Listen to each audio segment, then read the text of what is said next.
गोला विधानसभा का चुनाव जहां चरम पर है, आज केशव प्रसाद मौर्य यहां पर आ रहे हैं। यहां के भाजपा प्रत्याशी अमन गिरी से हम बात करते हैं कि किस तरीके से चुनाव लड़ रहे हैं। अमन जी, किस तरीके से चुनाव लड़ रहे हैं और तारीख नज़दीक आ रही है, क्या कहेंगे? तारीख नज़दीक नहीं आ ही चुकी है और चुनाव में जिस कहता है थे हम लोग की पिताजी के साथ पूरे गोला का जोश रहता था, गोला विधानसभा का जोश रहता था, वही जोश आज हमें एक सहानुभूति और एक आशीर्वाद के रूप में मिल रहा है। मैं सभी का बहुत बहुत आभार व्यक्त करता हूँ। धन्यवाद। पूरे जनपद के 7 विधायक हैं, वो सब लगे हुए हैं, कई राज्य मंत्री लगातार यहाँ पर डेरा डाले हुए हैं, तो ऐसे में क्या उम्मीद कर रहे हैं अब आप? मैं हमको पूरे विधानसभा क्षेत्र को जो सम्मान देने का काम कर रही है भारतीय जनता पार्टी, मैं क्या पूरा गोला विधानसभा क्षेत्र जिस ऋण के अंदर है, हम लोग कभी इस ऋण से ऋण नहीं हो सकते।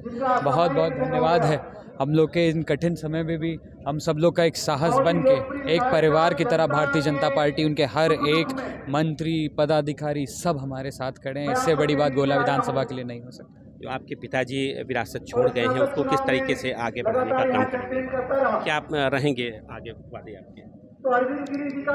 पिताजी ने विरासत रूप में एक अपनी परिवार तुल्य जनता, जो अपनी पूंजी जिसको हम कहते हैं, हमारी पूंजी यही है।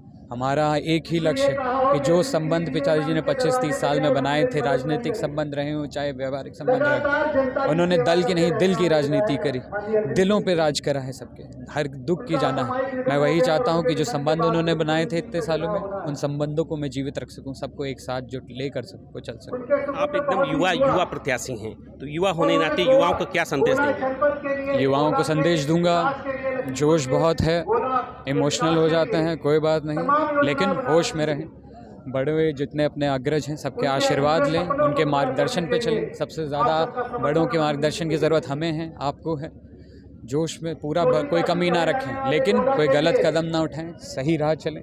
दूसरे जो कर रहे हैं उनकी परवाह ना करें। ना हमें कभी ये सिखाया गया किसी के बारे में बर्ग लाना, उल्टा सीधा कहना हमारे संस्कार नहीं है। हमारे बड़ों ने हमको ये नहीं सिखाया है। लेकिन मैं सभी युवाओं से कहूँगा कि चिंता किसी चीज़ की ना करें, एक जोश के साथ 3 नवंबर की तैयारी करें और सारे वोट डलवाने की जिम्मेदारी अब सारे युवाओं की है, सारे बड़ों के आज्ञा लाने। आपके जो विरोधी हैं समाजवादी पार्टी के विनय तिवारी आप हैं, अब जो नज़दीक चुनाव आ रहा है तो जात की बातें अब होने लगी हैं, जातवादी की बातें होने लगी हैं, उस पर क्या कहें? हमारा भी वही लक्ष्य जो पिताजी का था। आप जानते हैं कि पिताजी ने कभी जातिगत, धर्मगत, अमीर गरीब की राजनीति कभी नहीं करी, सबके साथ खड़े हुए बस सही और गलत की बात करी, सही और गलत की।